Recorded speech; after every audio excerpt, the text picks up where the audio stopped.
Bismillah.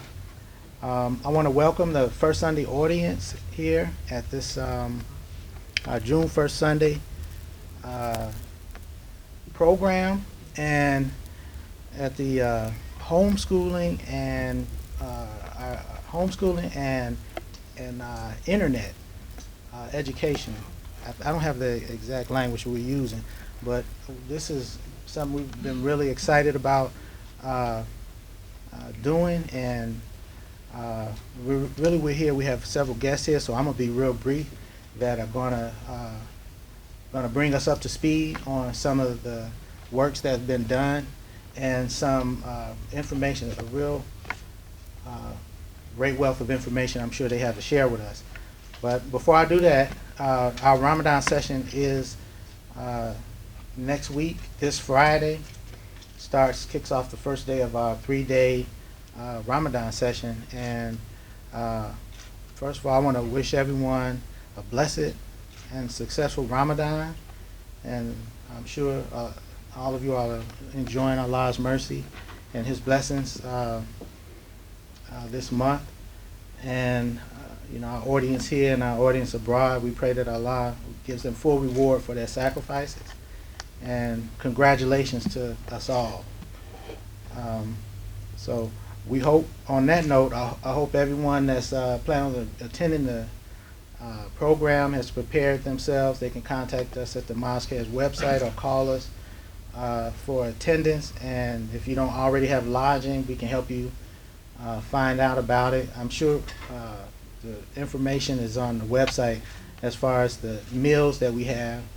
I'm sure we're gonna have iftar, and breakfast is gonna be served also, or breakfast would be available also. So that's good.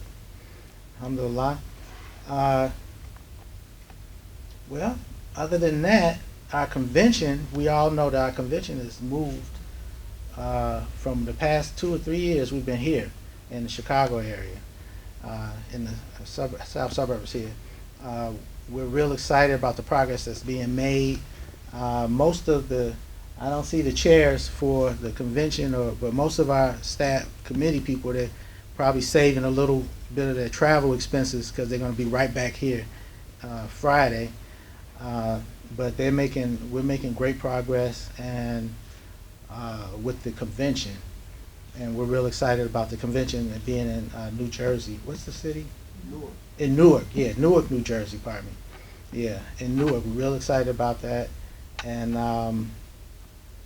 we hope that those of you all that can travel and can afford to attend that convention, I look at the convention as an opportunity to be amongst believers and to share information and to see believers, because we're pretty tight knit community.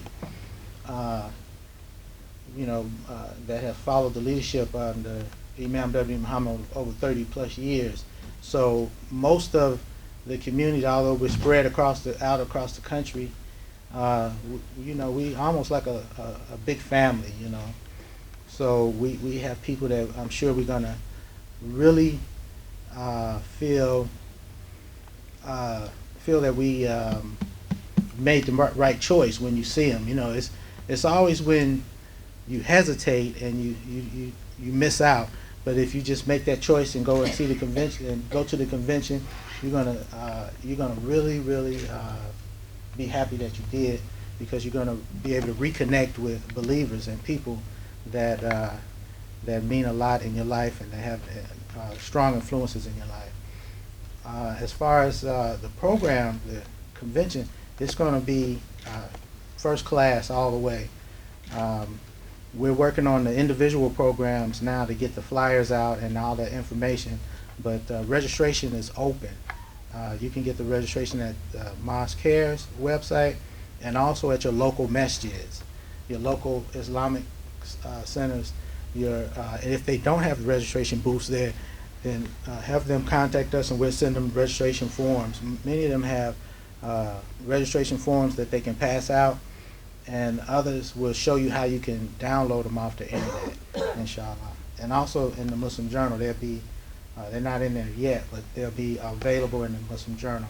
And it's my advice that what's the total cost of the convention? The Ramadan session, we're keeping it at it's $100, and that's nothing. That's 2 days of iftar for my family. If we don't cook, we have to eat out, and I'm beginning to enjoy. Leftovers we had last night were better than like going to 5 different restaurants, because it was about 5 different restaurants, and it's all good food because of Uber. Ipa was just telling us about that, and what they call it, Uber Eats. Yeah. Oh, this brought back to mind. I ordered. We like this taco place. Was that the tacos or the fish place? The other night, yeah. We ordered, I think, fish or tacos. Last night we had left everything. Brand new Mercedes-Benz pulled in my driveway. I turned around, my door is open, so I called Robin. I said, I don't know nobody driving a Mercedes. I said, Robin, woman gets out with my food. I said, wow. I said, am my dinner being served to be delivered in a Mercedes-Benz? I said, oh my, I feel so special. I said, thank you so much. I feel like I should be paying you, tipping you. But it's all set up with the Uber Eats. The food is paid for, so they jump out the car, hand you the food, and they go on about their business.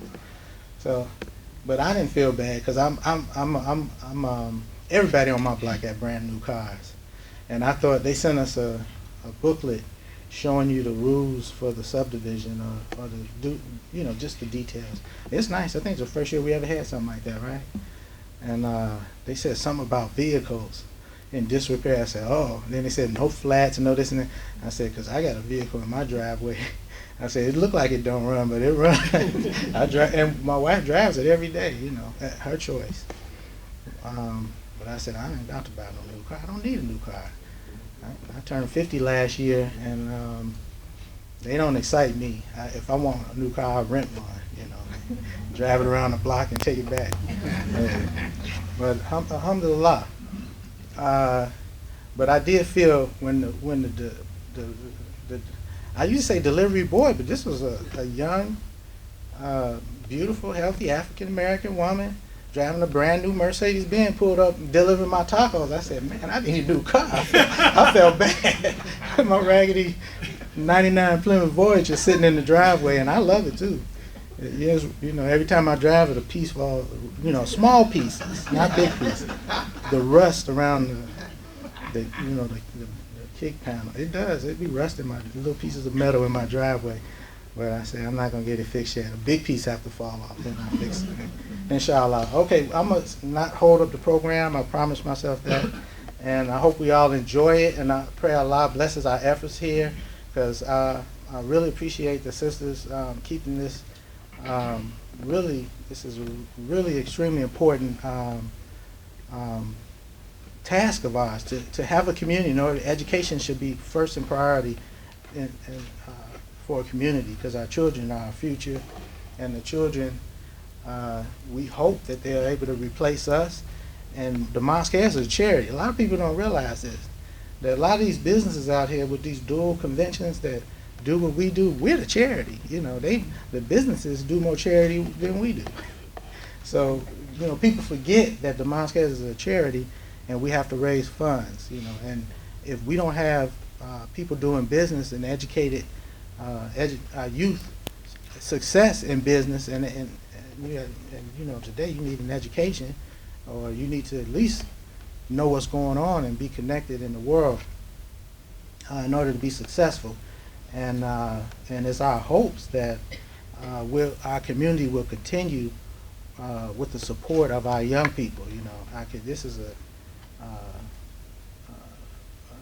an extremely serious topic that another date I'll try to address it a little bit better. On Imam Ajim, he kind of hit on it earlier. The situation of I don't know what the right term to short put it in, but I guess hypocrisy that we deal with in our community, where we have people who have bad intent. And I often wonder, you know, what Quran, who do they think Allah is talking to in the Quran when he talks about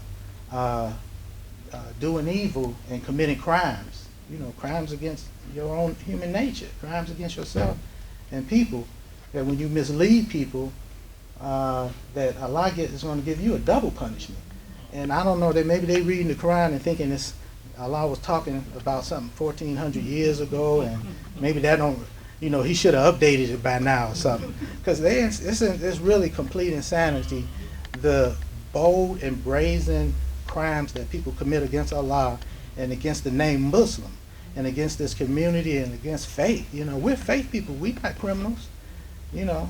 But, you know, they say there's no honor amongst thieves, but we ain't thieves. So, but they act like criminals and thieves and hypocrites. They're a mess. So now I tell my children sometimes, I said, did any of the sincere believers talk to you or speak to you? I said, because I know the hypocrites is all over you, you know. But alhamdulillah. But this is a situation, it's a plague in our community, because, you know, it's almost like you got to count the good people and remember them. And so we have to protect each other. We're each other's protectors. And when we see good being done, we need to support it. We need strength. You know, none of us can really make it out here on our own, and we need each other's help. And we're a community, and we can make a difference in the life of our general public and our leadership. Y'all can help us. Y'all can help the Mosque Cares when you see corruption and when you see things not being supported. We just have to step up and take the leadership role and make sure that the Mosque Cares gets the support and gets what it needs, you know, to keep going, inshallah. Okay, thank you. I'm gonna turn back the mic back over to Imam Evelyn, and we'll get our program started, inshallah.